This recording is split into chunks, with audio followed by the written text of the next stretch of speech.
Great, Mark. Yes. Now, how do you pronounce even? Oh, crikey. Ewan? Is that right?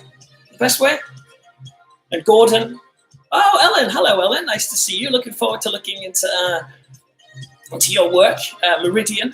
Excited. I had a little look at that before, so that's great. Hey, fantastic. I spot wine over there. Let me see the time. Lovely. Oof, I just smoothly switched the music off there. As we get started, well, hello, everyone. This is 7:30. My name is Peter Lord. And you have just tuned in, as it were, to a live question and answer session where basically I'm here to chat to you a little bit about the publishing process and what that's like. And so we've got a few people coming in the chat rooms already, but I've also know that I think when you do it on YouTube, not everyone can chat if they haven't got a YouTube channel. So there may be other people who are able to send questions. If you can't send questions through YouTube, then feel free to send them through Facebook or Twitter or places like that. And at periods, I'll check down and make sure that we get all the questions covered. But let me explain what tonight is about. For the next hour, I'd like to talk to you about something that is close to my heart, to like a painful part of the publishing process.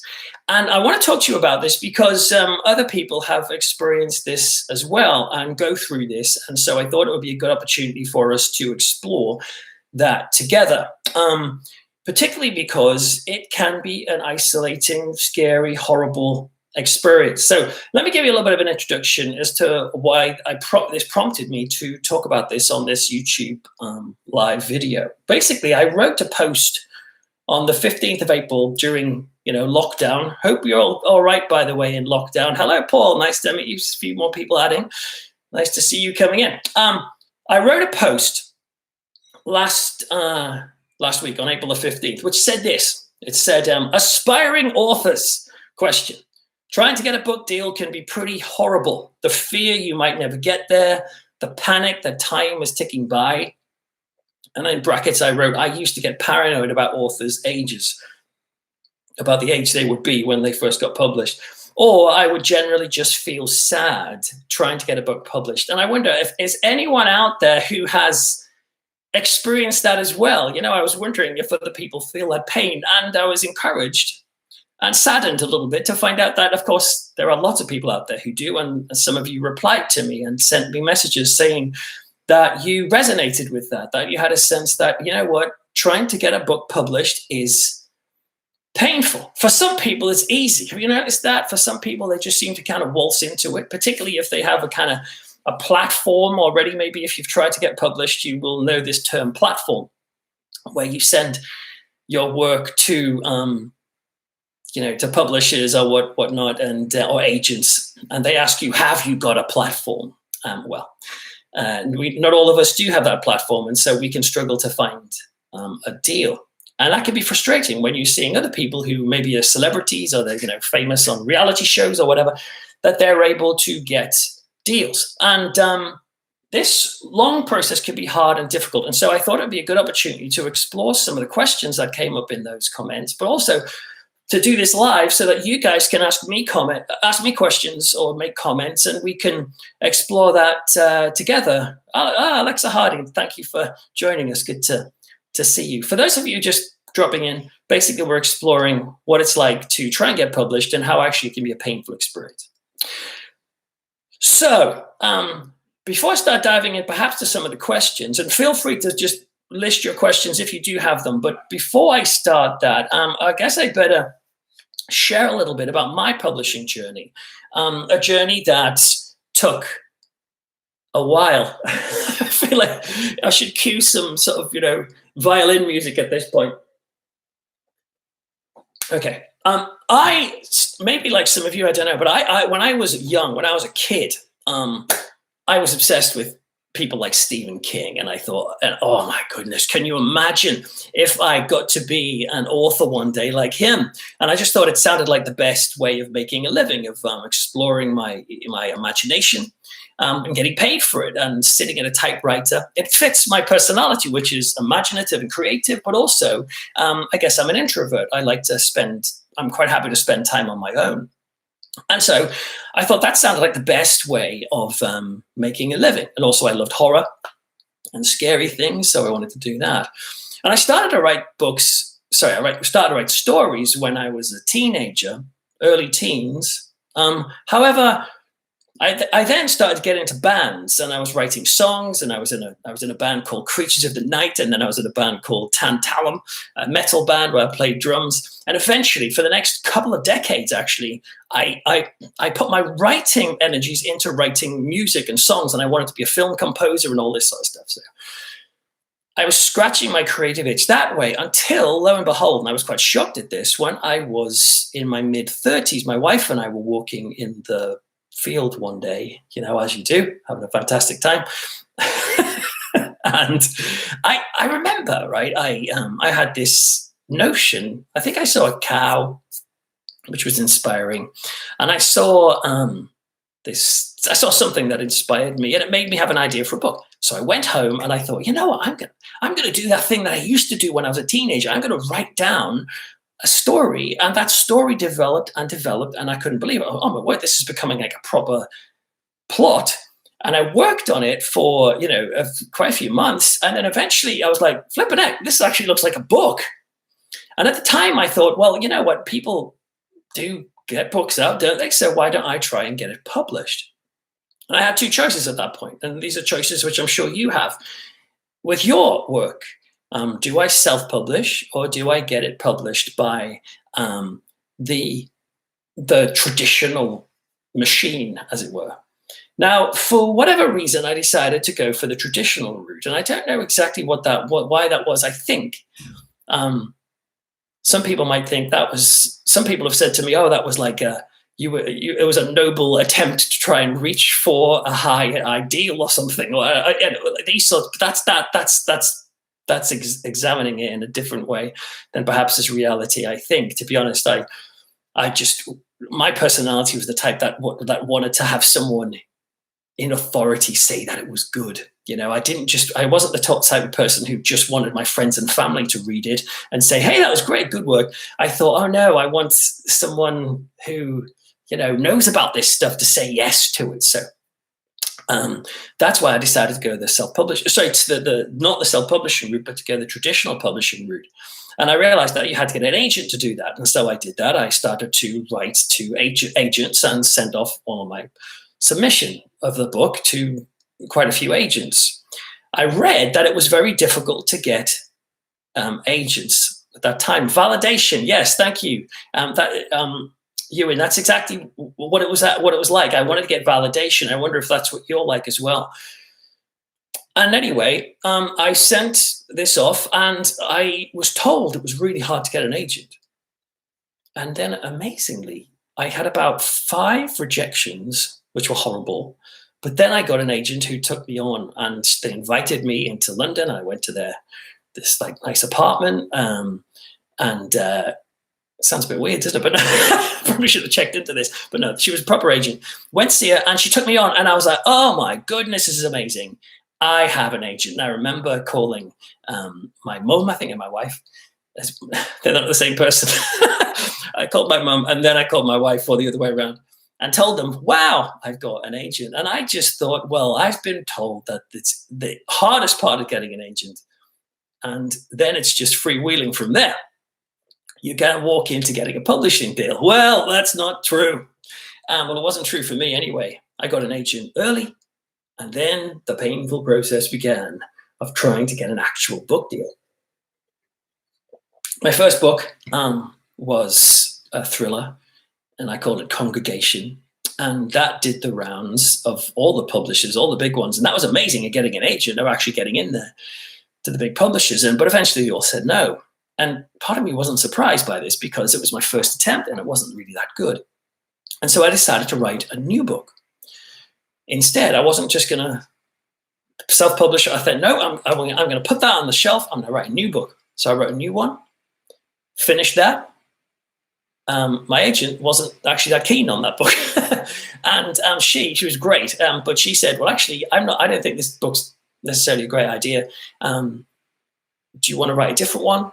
Or do you want to try it with another agent? And I said, I'll try it with another agent. I did. I sent that off. And amazingly, another agent said they wanted to take it on. After a while, a few rejections, I got a new agent. And so the new agent started pitching this. But that book didn't find a home. And so I wrote another book. And I told myself, I need kind of figures and deadlines in my head to help me cope with life. So I thought, right, I need to have I'll write 7 books. And if I can't get published after 7 books, I'm giving up. Now, that sounds very noble and everything, but I can't guarantee I would ever have reached 7. But that was just that I'm going to keep going. So anyway, eventually, a long story short, as they say, I wrote another one, and they didn't get any attention, sadly. Annoyingly, the publishers that read it did not just hate them. And I don't know if you've had this experience, but have you ever had the experience of people reading your work like professionals, publishers or agents? And in a way, it would be easier if they just said, this is crap, you can't do this, give it up. That would be almost better. But no, they were saying things like, well, this isn't for us, but we really think you've got something, keep going. And in some ways, that was quite annoying because it made me keep going, but rejection kept coming. And so I did this quite a few times, but 3 or 4 books I'd written. And eventually I said to my new agent, who's still my current agent, she's great. I said to her, I don't think this is going to work. I'm not getting any publishing. And so instead, I'm going to have a try at nonfiction instead. I was writing fiction, by the way. That's what I'm mainly known for. But I decided to come up with a nonfiction idea instead. And she sent that off. And I just kind of thought, well, that's the end. It's not going to happen for me. And lo and behold, after a long time of waiting and these books going all the way through the different publishers, and you know how long it takes to get people back, to get back to you, I got a phone call which said, Peter, you've got a 2-book fiction deal.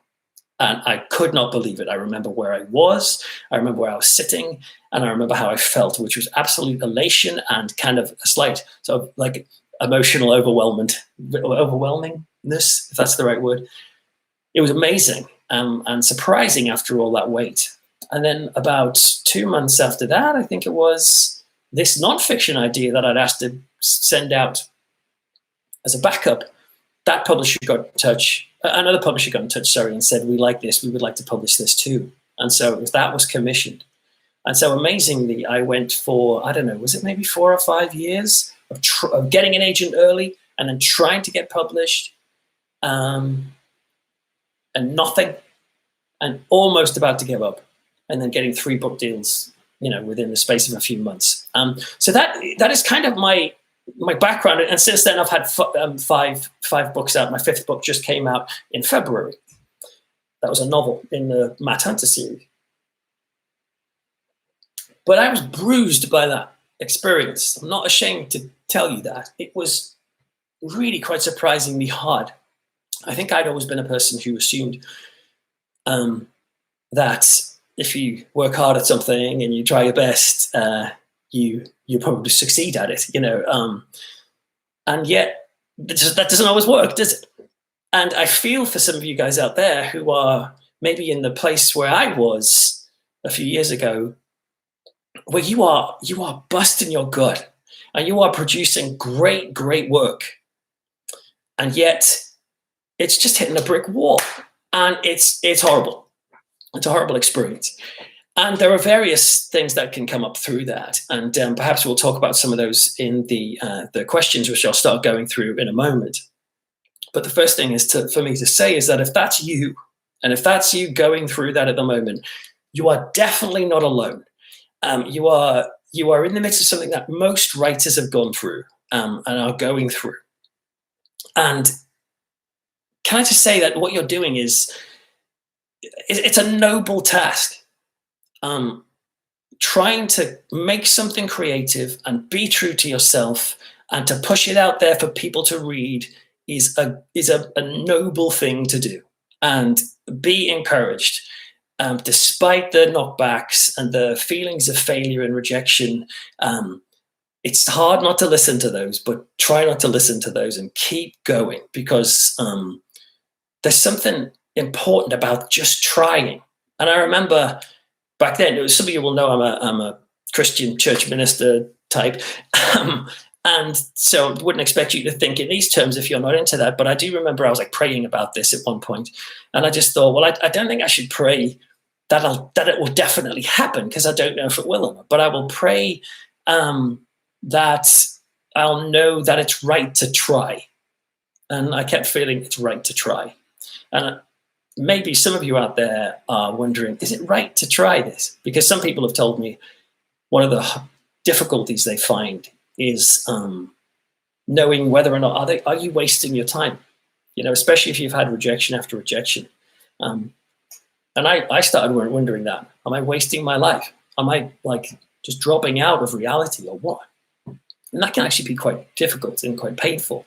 It can lead to sadness. So I went through that. And can I just say as well, before I go into the questions, I'll go on to them now, that doesn't actually end once you get a publishing deal. It's amazing seeing the books come out, but then you're hoping to get another book deal and another book deal. And then you're hoping that people are going to like it. And then you're hoping that it's going to sell. And then you're hoping that it's going to earn its advance back and all those sorts of things. You move from one area of challenge into a new area of challenge, but there is a definite change in pressure. You get a different type of pressure. The pressure is get the book out. But it's that pressure at the beginning of to try and prove to myself I can do this, to prove to my friends and family who know that I'm trying to do this. That, I think, is a particularly hard road to go. And so let me start going through some of the questions. And if you'll forgive me, I'll sometimes look down at my phone just in case anyone's sending them in a different way. So let's have a look down. Okay, to test the water. Right, RG80 says, to test the water, I published my first book using Amazon KDP. Have you ever looked into that yourself or thought about self-publishing in general? I didn't think about that at the beginning and haven't for the last few years, but I'm now in a position, to be honest, where I have a bunch of different ideas. And sometimes when you get published, you end up getting locked into certain genres. I'm quite happy to be locked into the crime fiction horror genre, which is what I'm part of.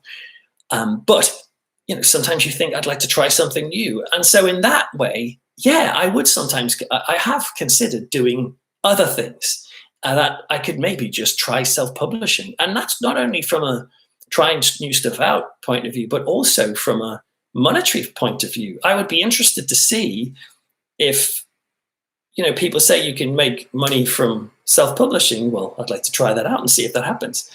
Because don't assume that you can make loads of money by getting traditionally published. You do get money. That's obviously great. You get advances and stuff, but you've probably seen maybe you've read the news and stuff when you've heard about how much the average author makes. I think in Britain, the average published author makes is 11,000 a year or 12,000. So most of us, including myself, do other work to go alongside the writing work. So yeah, I'm interested potentially in that. Juliet Gregson says, I was 40 when I first got a book published. That's fantastic. See, that's just shows you that, I was in my mid-30s panicking that I might not get to be published. And there's someone who, hits 40 and they get their book published. So that's great, Juliet. Don't give up. I used to get panicky about ages so much that when I was in this trying to be published period, I remember vividly, I would go on Wikipedia and I would just be searching up all of the authors that I admired and trying to find out when did they get their first publishing deal. And if it was younger than the age I was at the time, which was kind of 36, 37 or whatever, I'd go, oh, crap. And then if I saw someone who was like, oh, they're 40, they're 42. Oh, this guy was like 50. It gave me hope. So yeah, try not to get too obsessive about ages. It's a dangerous game, but I played it. Trademarks 977 says, he's self-published, but he wouldn't recommend it. Interesting. If you could explain why, that would be interesting. Why can't you publish on Amazon whilst you are waiting for an agent to respond? Well, that's not necessarily. Thank you, Gordon, for that question. To me, I mean, there are people who will self-publish and then get some traction for that, and then will go to an agent as well and try and get an agent to represent them. That is possible, from what I hear. But to me, it would seem, I think, cleaner to go straight to agents first if you wanted to get a traditional book deal and see how that happens. And if you exhaust that, then by all means go to self-publish on Amazon or whatever. But one of the things about getting published, you see, is not just getting your book out there, but it's getting a team of professionals who will come in and make that book brilliant and make it better. And so that's one of the plus points in not self-publishing, unless you hire editors. My books, when they go to my publishers, they get looked at by teams of people, pretty much, and we make it better.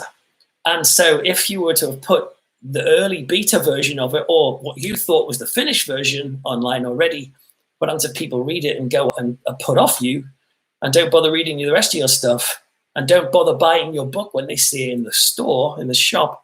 So to me, I think it makes sense to try the agent route first, person.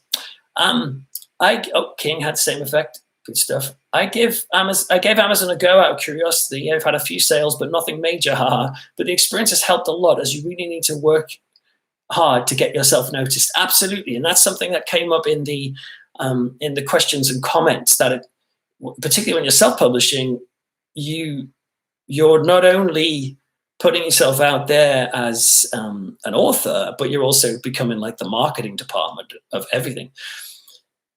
Now, if you were the big publisher, they do have marketing departments. However, my publishers are not big publishers, but I've had experiences of working with publicity teams and things where when a book's come out, you talk to the publicist and they get you on. Like, for example, my first novel, I was on BBC Radio 4 doing a show called Midweek with a bunch of other kind of celeb types. And that I wouldn't have been able to do that if I'd been self-publishing myself, unless maybe if I spent the money to hire out this PR person. So that's one of the benefits to do that. But then even then, still being published traditionally, there's still an emphasis on the author getting out there and encouraging people to look at their books. Because as far as I can tell, publishers mainly focus on the launch of a book. And then once that's gone, it's down to you to, keep the attention on. Peter can vouch for working hard from what I see on his Twitter feed. Oh, fair play. Great. Oh man, hang on, knocked up. Yeah, validation is a huge part of it. And sometimes that's the negative, that's the dysfunctional part of it. And that's something that maybe you should ask yourself. Why do you want a book deal? Is it purely just for the kind of artistic expression? Or have you got a dysfunctional need for someone in authority to say you're great? I understand that need, because I suppose I've had that in a way. I used to be the type who at school, I wanted the teacher to like me. I had friends who were in the class who were quite happy for the teacher to hate them and to be super rebellious and stuff. I was rebellious, but in my own kind of subversive way. But I wanted my teachers to like me. If you're a person who wanted your teachers to like you, I wonder if that means you might be more likely to go down the traditional publishing route because you want people in authority to say you are good. There's a positiveness about that, of course, but it's a double-edged sword. And so, yeah, I can see the point in that. If you believed in the books you'd written, why didn't you consider self-publishing? Well, like I say, I wanted to be a group effort, so I didn't just want to put a book out there because I love films, you see. I'm a big film fan, and I love the idea of films being this combination of people working on a project. And so, if people come in and they'll change things here and there and make it a new thing. So I'm that type. When the editor comes back to me and says, we're not sure about this section, I'm not, oh my goodness, how could you? I'd be like, oh, interesting. yeah, maybe we could make it better that way. There's occasions where I've said, no, I want to stick to my guns. But on the whole, I'm quite open to persuasion. And thankfully, there hasn't been a lot of stuff like that, but still. But yeah, I wanted to be part of the traditional process, not least because of people being involved, but also, frankly, I wanted the idea of my books being out in other countries and being published in different languages and being in shops, which is something I've experienced. And going into Waterstones and seeing your book on the shelf is quite a thrill. But like I say, self-publishing is perfectly reasonable too. The Frighteners is one of my favorite nonfiction books. Thank you. Frighteners is amazing. Lovely. Self-published, no professional editing. This is from Trademark 1977. Self-published, there's no professional editing and the very real chance of releasing a subpar product. Exactly. And you would be amazed at how much you will not be noticing. This isn't a plug for this, but this is a relevant thing to say. I've started doing writing consultancy where people literally just send 10 pages of their manuscript and I'll look through it. And you'd be amazed at how another pair of eyes can go, did you realize that you've totally missed something here? Or you have a habit that's making this sluggish, or I don't understand what's going on in the first chapter, that sort of stuff. And that happens when you get other people involved. But if you just bung it straight out onto Amazon or whatever, it hasn't done the gauntlet of critical review. Instead, it does that in the real marketplace in real time. And so you start getting reviews coming in. Don't get me wrong, maybe you're brilliant and you don't need a lot of editing, so good for you, but no. No professional editing, yeah. You can't pay for it, I suppose. Deviant Skills says something absolutely true. If you don't try, it's impossible to succeed. And this is important because some of the people on the social media feed the other day were basically saying they didn't have the confidence to just try. And so they really would love that, and they have the idea of being a published author, and they're, oh, it'd be amazing. And yet they don't do it because they simply feel that they're going to be rejected. Again, not to become too much of a kind of amateur psychologist, but why are you thinking that? Like, what are the patterns of thinking that have made you assume that you're going to fail? And it might be worth, during lockdown, sitting on the couch one day and just thinking through the patterns of your life. And is it possible that maybe you are used to, maybe you had parents or siblings or teachers or bosses who kept saying, like, you're going to fail. Or maybe you handed something in and they were like, it's rubbish. Or maybe you had a colossal failure in the past and you've assumed you're going to redo that. But the point is, you can't keep transferring those old situations onto this new publishing situation. You don't know if they're going to say no to it. So don't assume that they won't. Maybe they'll actually say, Craig, this is amazing. You just don't know. And Deviant Skills is absolutely right. If you don't actually try, it's literally impossible for you to succeed. And so that's a good point. Ewan says, rejection is only one person's opinion. At least that's what keeps me going. That's absolutely true. And this is why you should try and take rejection with a bit of wisdom, I suppose. You want these people to like you, obviously. But when they come back and they say they don't, it doesn't actually mean what you've done is not very good. Even if that person says it's not very good. Because sometimes it's just not their taste. For example, like my wife is not really particularly interested into my style of book. Like, she doesn't like read horror or supernatural stuff. She's not that into it. That's okay. It doesn't mean she thinks I'm rubbish. And similarly, when it comes to like agents and things like that, it's like all you have to do is go on to reviews of wonderful books that you respect and are respected in the kind of public square, some classics, and just read some of the reviews and you'll find, oh my word, a book that you think is fantastic, there's someone on Amazon that says it's crap.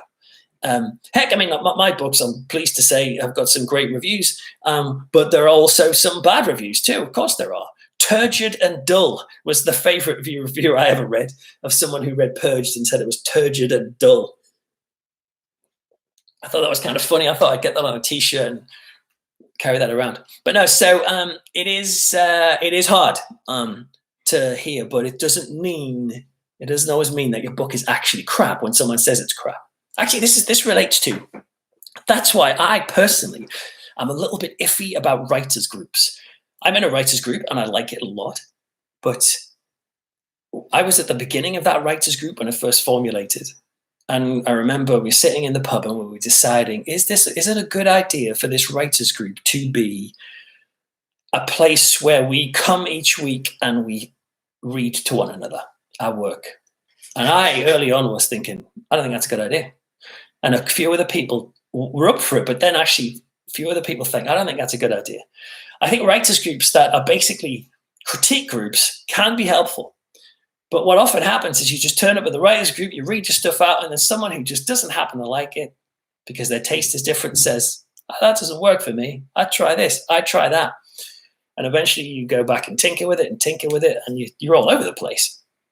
And you've messed with what you already had. So for me, I think it's one thing to get professional advice from your publisher or your agent who knows the market, knows what's going on. But it's quite another to relentlessly once a month subject yourself to this sort of tinkering. So anyway, that's just a thought of mine. Feel free to just reject it. Rejection. Yes, rejection is only one person's opinion. Just, yeah, good. Juliet, thank you for your continued support. Honestly, I feel the pain. And so I just want you guys to know you're not alone. And the pain, the struggle is real. Paul Child says, I struggle to get folk to even read my free stuff on my website. They share and like my tweets, but when I look at the stats, very few clicks. Any advice on social media as a promotional tool? Yes. That's an absolute truth, that it can be a struggle to get people to like stuff. And so one of the good things you can do in social media, I find, not that I'm a social media expert, it's something I'm learning even recently, is the phrase, there's a guy called Pat Flynn who writes on these sorts of subjects, and he always encourages people with social media who are trying to set up businesses or whatever to always return the handshake. Basically, that if anyone ever reaches out to you on social media, return that and talk to them and get to know them and basically make relationships with people.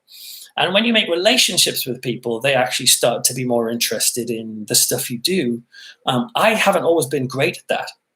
In fact, I've tried to change that quite recently. But in other words, think about it. You don't have to have like a social media following of kind of 500,000 people or 2 million people, as nice as that would be. Really, actually, Pat Flynn says this as well. Imagine if your only aim was 1,000 people. If you could get 1,000 in the world, people in the world to spend £100 on you once a year, or across the year, sorry, you'd be like getting 100 grand a year. It's a very great income. See what I mean? So there's something about the small scale stuff that is wise. But I do understand that sometimes it's a struggle, even to get people you're in a relationship with to read your stuff. And I don't fully know what the answer to that is. I don't know. I wouldn't want to say change what you're writing, because maybe it's just not the right platform. Maybe you're aiming it at the wrong place. Maybe you're offering stuff in written form, and maybe you should be offering that stuff as a podcast or a YouTube channel or something like that, or pitching things to magazines. I also write for magazines too. So maybe think about the place in which it's being offered. A lot of people don't really read as much these days. A lot of people listen to stuff and podcasts too. So social media can be an amazing promotional tool, but one of the keys is to make relationship with people, because otherwise they're just a number. Ewan says, I think crime writer Mel Sherritt does both successfully. Yes, yeah, you're right. Gordon Warden says, where do you search for a good agent? Great question. I actually, I did the classic, I bet you've had the experience where you've asked an author what you should do, and the author says, buy the Writer's Market book, the Writers and the Artists Market book, something like that. I can't remember what it is. It's big and it's red. So I bought that.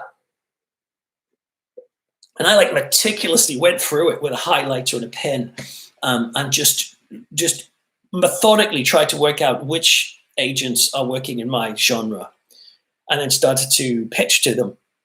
And I did that relentlessly. And also I did that, I found a website called Agent Hunter, which I don't know if it's still going anymore, but that was a database where you could just type in horror or thriller or whatever, and it would filter out the people who went into that. Because the worst thing you can do is send your book off to places that aren't interested in your genre.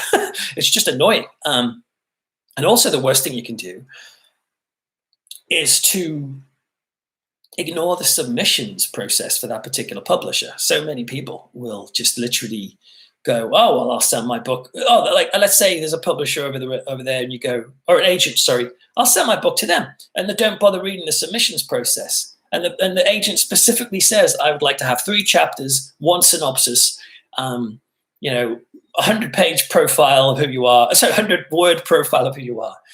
And they just ignore that. And that riles agents, gets them on their bad side. Or they'll just say, I won't bother doing that through their website, like they say. I'll just contact them through Twitter and say, hey, I've got a great book. It's going to be a bestseller. Don't do that. Just follow the rules. They are there for a reason. And you don't want to rile the people you're trying to work with. So yeah, that's how I looked around. And my agent, by the way, is an agency called Hardman and Swainson. And my literary agent is called Joanna Swainson, and she's fantastic. She's a lovely woman, great talent at being an agent, and I'm lucky to have her. All right. There we go. What's next? Trademark says, it sometimes makes me feel like one of those really lousy contestants on X Factor. You know, the ones that make you think, wow, someone should have been frank with them. Yeah, exactly. You know, what happens if with your work, right? you're singing out of key and you don't realize it. And all it takes is just somebody bold enough to say, that's iffy. Have you tried this? Or trained you in doing it a different way, and then it becomes great. You're not going to find that out unless you let other people look at it. And so the question is, who's going to look at it? For me, again, I don't want to say don't self-publish, because that's just not my area, so I've not tried that yet. But for me, I went the agent route and the publishing route traditionally, because I wanted people who kind of knew about this stuff to say that's good, that's not good, and help me hone it. So that was just my way I did it. Gordon Warden says, where did you get Gordon Warden? Oh, that's kind of nice rhyme. Where do you find a good editor? Well, that's another beauty of getting a publishing deal, is that they do it for you. You don't pay anyone. They pay you, and then you have the benefit of having an editor. And in fact, the editors are fantastic, and the editors go through stuff meticulously. It's amazing what some of these guys do.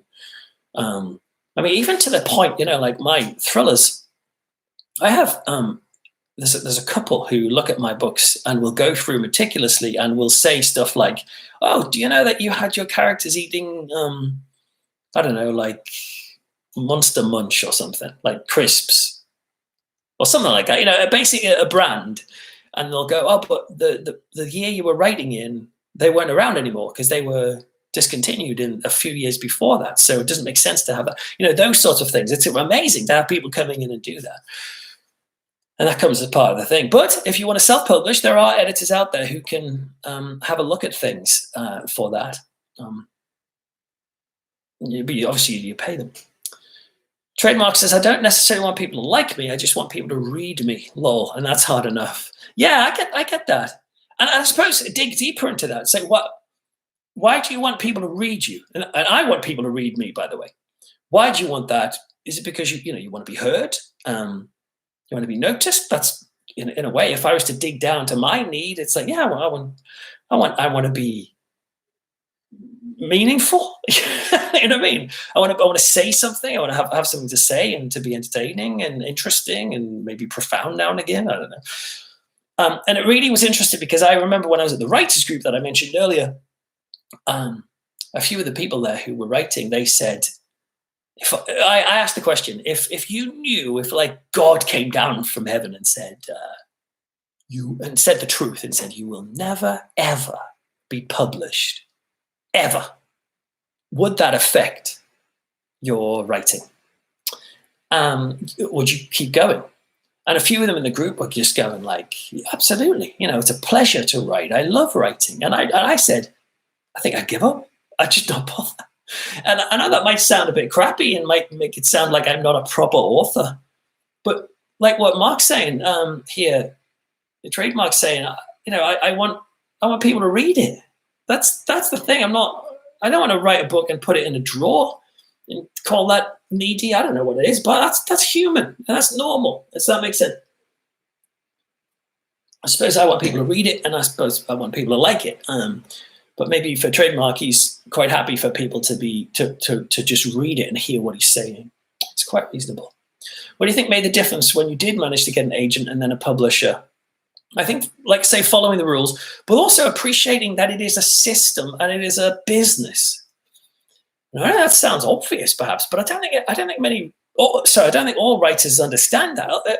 They think because it's the arts that kind of we're all owed a platform, and so they treat agents and publishers like charities and think, oh well, I guess I've written this amazing novel which is going to change the world, and so therefore it's obviously going to find a place. But if no one's going to buy that, why do you expect a publisher to invest loads of money into promoting it and making it and printing it and all that sort of stuff?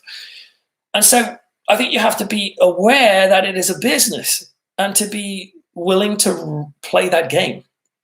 And an example would be covers and titles. Like my first novel, which is, let's have a look. There's a lot of books here. My first novel was called Purged. No, not really, Purged. And that wasn't my original title. I actually went to meet the publishers for the first time in London. Lovely, very exciting. And this was before the book was published, obviously. And they said, we love the book, etc., but we thought the original title, which was Under, wasn't that great.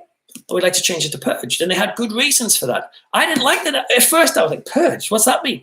And I remember saying to them, why call it Purged? There's nothing in the book about purging. And then they said, but there's a whole ritual in like chapter 22 or something that's called the purging.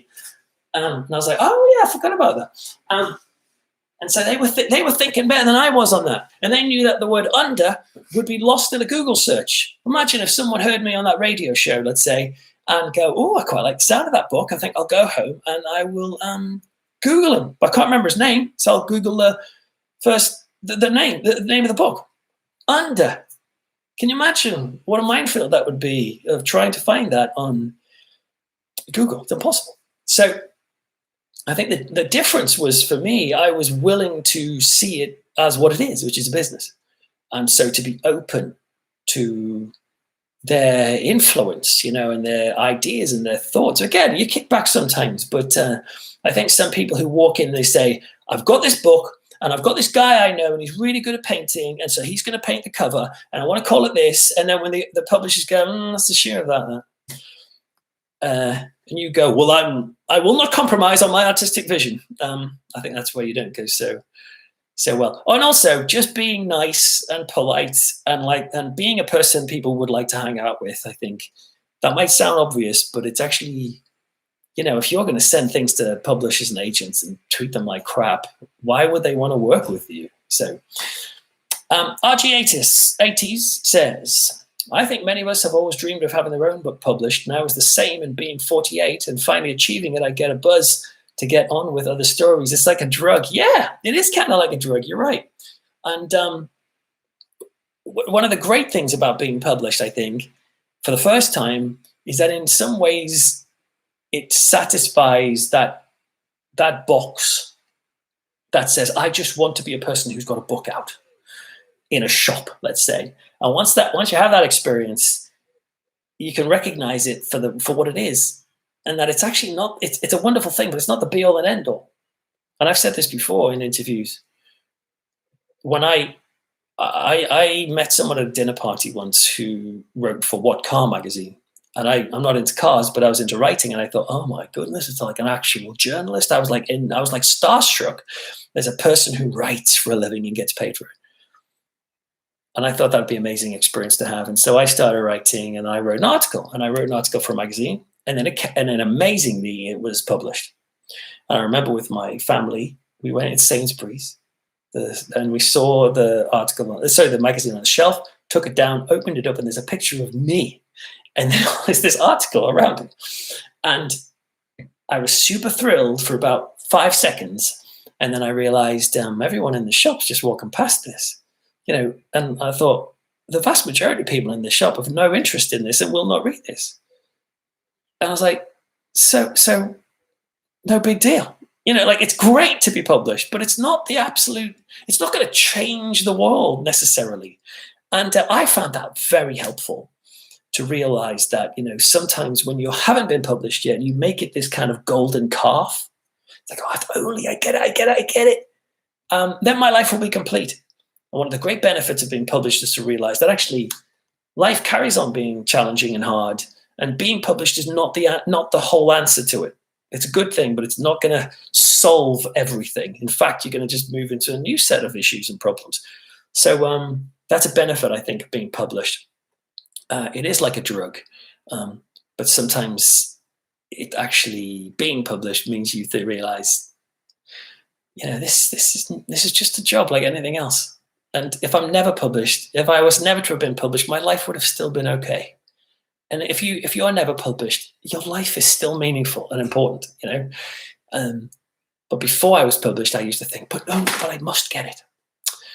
Paul Childs, speaking of writing groups, I read out an early draft of a short story of mine, literally straight from the pen, and one of the guys there ripped it a new one. I should have known as it was as totally ... unedited, but his feedback did actually help me finish it off, and I read it at a Christmas ghost story event, and it went down a storm. Fantastic. So there's an example where, you can take stuff on board and it's helpful, even from, contemporaries or people around you. So it can work. I suppose what I was mentioning earlier was the tyranny of being at the whim of other people. And maybe it's about your personality, like how strong of a personality you are to know if something is okay or not. And if someone says one thing about your book, are you going to therefore rush back and change it completely? Or are you going to recognize when that advice is good and when it's not? Juliet Gregson says, and wine helps, which is a perfect cue.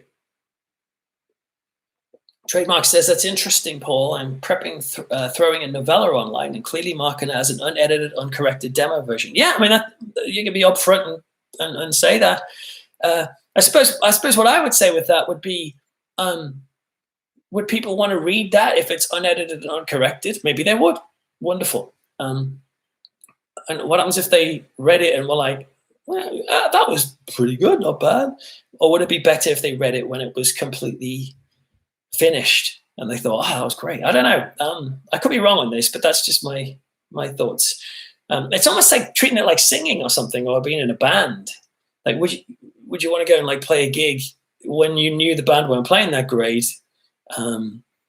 Or would you rather kind of hone your craft, as it were?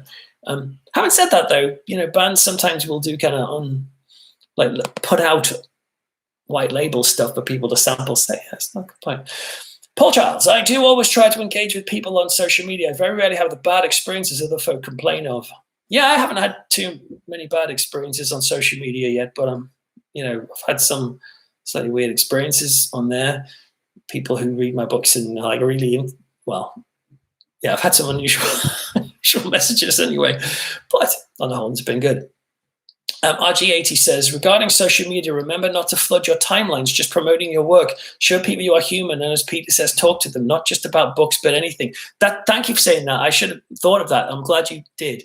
You got to be really judicious in your promotion, because just saying buy my book is a bit annoying, and I find that quite a difficult balancing act to play. For example, like I know that having Amazon reviews makes a big difference to your book showing up in people's feeds and whatever recommendations.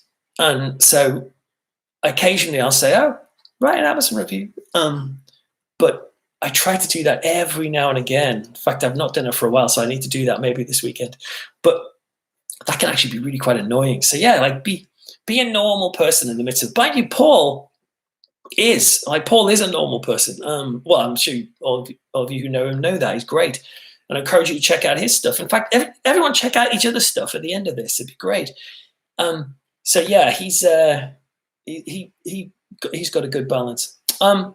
Agent Hunter says, Ewan, yep, still around on the Jericho Writers now. Ah, great. So Agent Hunter, I played a subscription. I think it was like $12.50 or something, $12.99 for a whole year. And I had access to that and was able to hunt for agents that way. That was good. Artist and Writers Yearbook, that's it.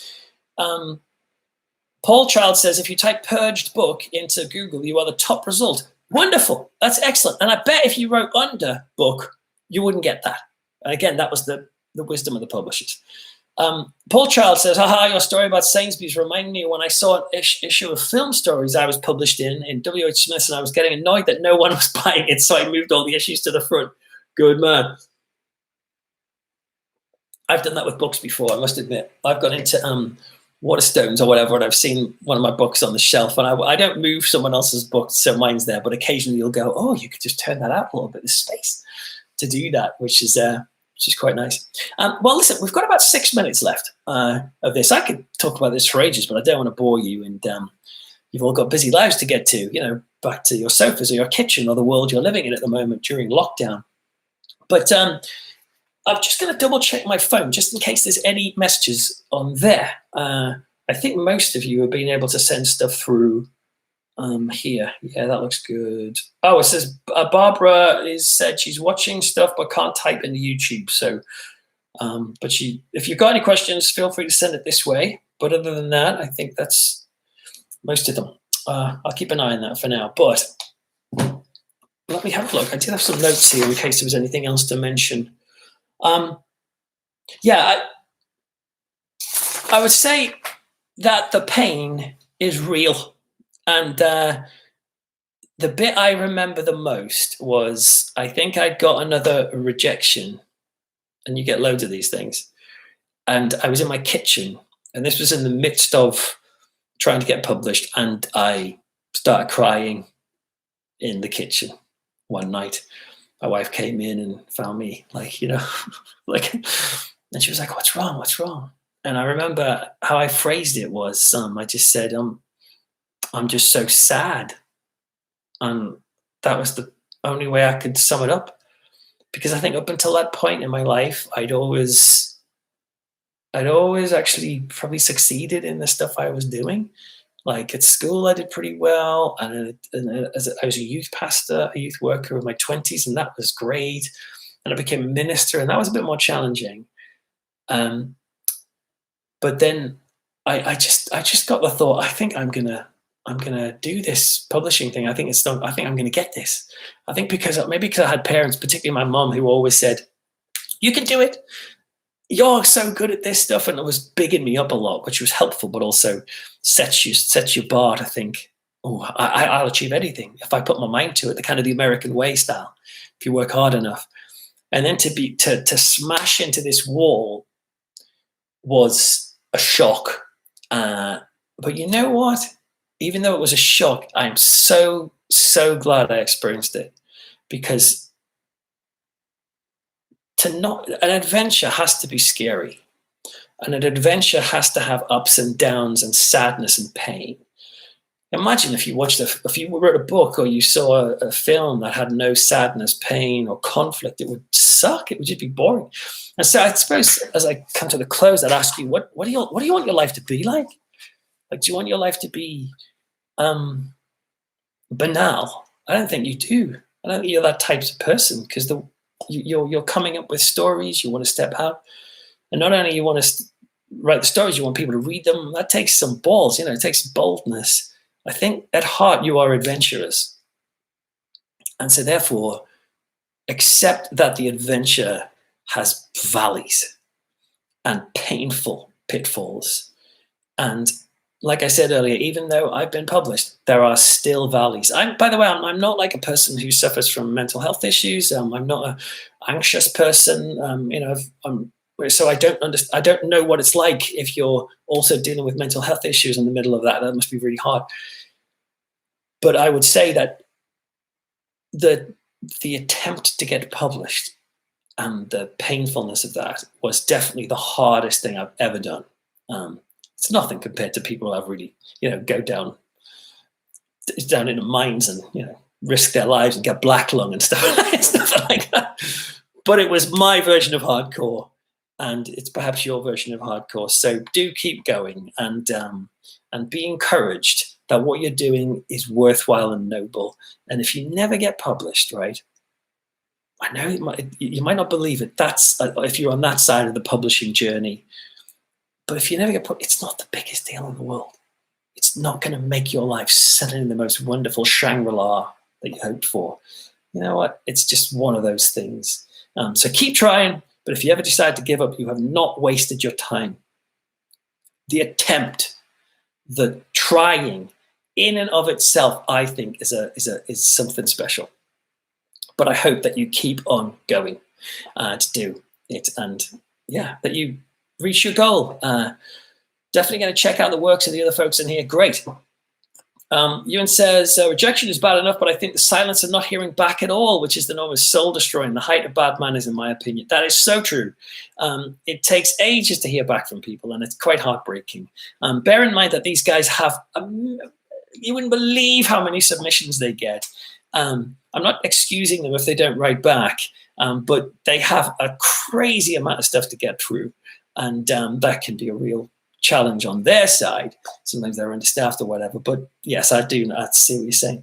For everyone here, Slaving at a Novel says, deviant skills: imagine, believe, achieve. Hurdles are there to be jumped. Yes, imagine it, believe it, and achieve it. Go for it. And stay in touch, through social media. Stay in touch with one another. Like find one another on Facebook or Twitter through me, and let's stay connected with this stuff. And I want to champion what you do, and because you're worth it. But no, because we've all been there. We're all in the same thing. Thank you very much, Peter. Really enjoyed it. That's great. Paul says not hearing back is the worst. That's true. It's horrible. Mind you, not hearing back for me was horrible, but hearing back and it being a rejection, for me, that was the worst. RGA says, I think there's a great feeling when you finally finish your latest novel, writing the end and taking in a little breather, knowing you've accomplished it. Absolutely, I feel that. But then that feeling of elation is immediately followed by a sense of panic and crap, what am I going to do next? And I don't know if anyone relates to that, but that can happen. Juliet says, thank you. That's wonderful. Ewan says, when are you going to be back on pop-up submissions? I think I'm in that soon. I can't remember when, but I think it might be during lockdown. But yeah, if any of you don't know what pop-up submissions is, it's great. It's a YouTube show ran by a literary agent called Peter Cox, and I've got his name right, haven't I?